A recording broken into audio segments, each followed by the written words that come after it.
একটু ক্যাপসিকামের চপ বানাবো। ক্যাপসিকামগুলো এভাবে কেটে নিয়েছি। এবার কাঁচা লঙ্কা, পেঁয়াজ আর আলুটা 3টে আলু নিয়েছি। এগুলো আলুটা গ্রেট করে নিয়েছি। এর মধ্যে লবণ নিয়েছি পরিমাণ মতো, কাঁচা লঙ্কা কেটে নিয়েছি, একটু বেসন দিয়েছি অল্প পরিমাণ, হাফ কাপ মতো, 3টে আর কিছুটা হাফ চামচ মতো কালো জিরে নিয়েছি, আর একটু চালের গুঁড়ো নিয়েছি। তো এগুলোকে আমি মিক্সড করব, হাত দিয়েই মাখবো, তাহলে ভালো করে মাখাটা ভালো হবে। মেখে আমি এটাকে দেবো, আর একটা পেঁয়াজ দেবো। এইভাবে মাখবো।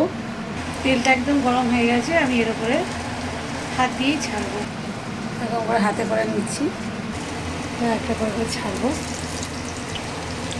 এভাবে ছেড়ে দিয়েছি, আর নিচে একটু যখন হয়ে যাবে, স্ট্রং হয়ে যাবে, তখন আমি এটাকে আস্তে আস্তে নেড়ে দেবো।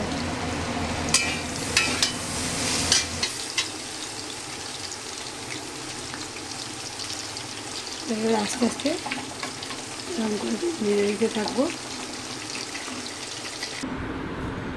দেখো কেমন সুন্দর ভাজা হয়েছে।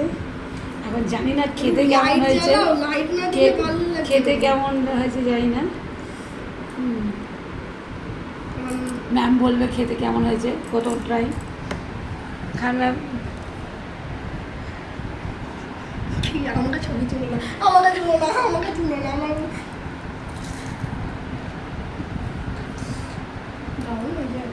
ক্যাপসিকাম মা ফেলে দিচ্ছিল, মা মা বলেছে ও সব পচে যাচ্ছে, খেলে দে। তাই আমি বলছি দাও দাও কিছু একটা বানিয়ে দিই।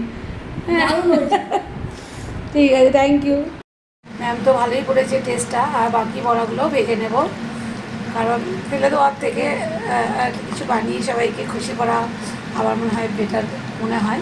তো আমার মাথার মধ্যে যেগুলো হঠাৎ হঠাৎ করে চলে আসে, আমার নিজের মতো করে বানানোর চেষ্টা করি। আপনারা সঙ্গে থাকবেন আশা করি, আর আমাকে সাপোর্ট করবেন।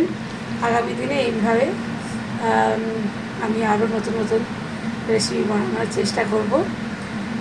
ততক্ষণ পর্যন্ত আপনারা সবাই খুব ভালো থাকবেন। টাটা।